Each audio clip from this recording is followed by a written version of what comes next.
वक्फ board एक ऐसी संस्था है जो कहती है कि उसके संप्रदाय के नाम की जो जमीन है वो जो उसके धर्म के नाम से जुड़ गई वो उसकी हो गई।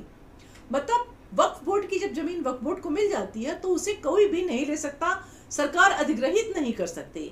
मतलब एक बार वक्फ बोर्ड की तो हमेशा के लिए वक्फ बोर्ड की। ठीक है, यहाँ तक ठीक था कि वक्फ बोर्ड था, एक उनका वो था, उसका नियम था कि लोग उसको जमीन दें और वो अपने आप नाम कर लें। जब भारत का विभाजन हुआ, यहाँ से बहुत से मुस्लिम पाकिस्तान गए, वहाँ से बहुत से हिंदू यहाँ आए। अब पंजाब और उसके आसपास और सिंध में बहुत बहुत पैसे वाले बड़े बड़े लोग थे जो हिंदू थे, जिनकी बहुत जायदाद थी, बिजनेस थे, फैक्ट्रीज थी, खेती थी। वो जब यहाँ आए तो उनकी जितनी संपत्ति चल अचल जो भी थी, जो बैंकों में लॉकरों में पड़ा सोना जेवर था वो भी जो यहाँ से मुस्लिम्स गए थे उनको दे दिया गया। लेकिन भारत सरकार में जो यहाँ से मुस्लिम्स गए थे उनकी प्रॉपर्टीज, उनकी जमीन वक्फ बोर्ड के नाम हो गई। वक्फ बोर्ड के नाम पर इतना बड़ा गड़बड़ झाला हुआ, सरकार ने एक वक्फ बोर्ड एक्ट बनाया और उसमें वक्फ बोर्ड को बहुत शक्तिशाली कर दिया। मतलब उसमें यहाँ तक था कि अगर कोई दूर बैठा ये लिख दे कि हाँ ये जमीन मेरी थी, मैंने वक्फ बोर्ड को दी, अब वो वक्फ बोर्ड की हो गई। वक्फ बोर्ड जाएगा, उसको क्लेम करेगा और उसको बोर्ड को ऐसा कोई पाबंदी नहीं है, लेकिन उसको बोर्ड को ऐसी कोई पाबंदी नहीं है कि उसकी मिल्कियत के कागज दिखाए या जिसने वो जमीन उसके नाम करी है उसके पास उस जमीन की मिल्कियत थी कि नहीं उसके कागज दिखाए। ऐसा अजीब एक्ट, ऐसा अजीब प्रोविजन सुनकर तो पहले विश्वास ही नहीं होता है, लगता है ये कोई मजाक चल रहा है। लेकिन जब आप इसके बारे में ठीक से पढ़ें तो आपको पता चलेगा।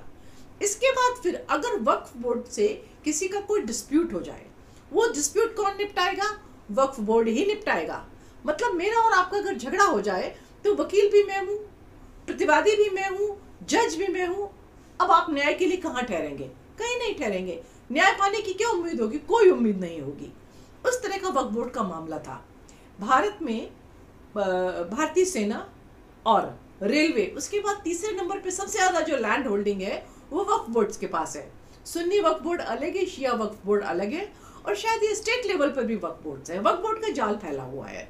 दिल्ली की लगभग 70% जमीन वक्फ बोर्ड के नाम हो चुकी है। सेंट्रल विस्टा जहां बना है वो वक्फ बोर्ड के नाम है। जहां हमारी दिल्ली हाई कोर्ट बनी है वो भी वक्फ बोर्ड के नाम है। यहाँ तक कि बनारस हाई कोर्ट की जमीन एक दिन पता चला वक्फ की हो गई।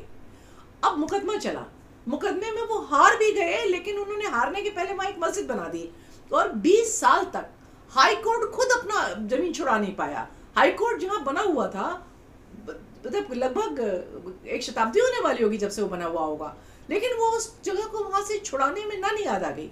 आप सोचिए सामान्य आदमी का क्या होगा। और ये वक्फ बोर्ड का सारा गड़बड़ झाला लोगों के दिमाग में आया कैसे?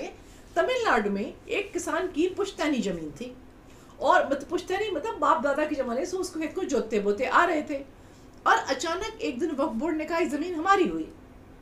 जब वो वहां से गया, पुलिस में गया, पुलिस ने कहा हम कुछ नहीं कर सकते, कोर्ट ने कहा हम कुछ नहीं कर सकते। बाद में हाई कोर्ट तक, सुप्रीम कोर्ट तक वो मुकदमा गया और खैर एक बात ये हुई कि जजेस ने इसमें थोड़ा सा होश लिया और उन्होंने कहा कि भाई वक्फ बोर्ड को कोई जमीन का केवल दावा करने से काम नहीं चलेगा, उनको दिखाना पड़ेगा, उसमें अपनी मिल्कियत के कागज दिखाने पड़ेंगे और जो वक्फ बोर्ड है उसकी चीजों को चैलेंज किया जा सकता है कोर्ट में।